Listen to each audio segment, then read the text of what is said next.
তিন নম্বরে আদল সৃষ্টি জগতের সাথে এতদিন যেহেতু এটার পরিবেশ ছিল না, জোর জার মল্লুকটা ছিল। কি কথা বলে না কেন?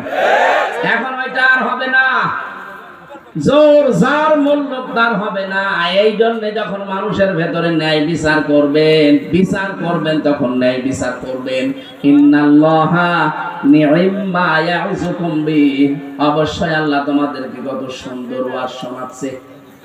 আল্লাহর এই সুন্দর ওয়াজ শুনে শুধু শেষ করে দেবেন না, দেখাবেন কিছু? দেখাতে হলে যে প্রথম শব্দে যেটা আল্লাহ জানিয়েছেন এইটার সামনে দেখাবেন।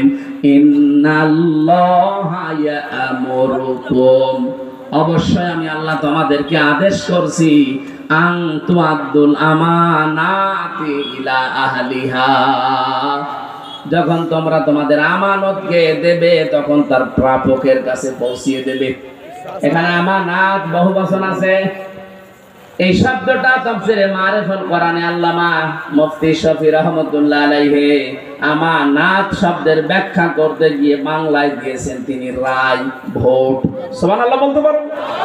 যারা ভোট শুনলেন আর শিক্ষা তাফসীরে মারিফাতুল কোরআন সিডি ফেলেন।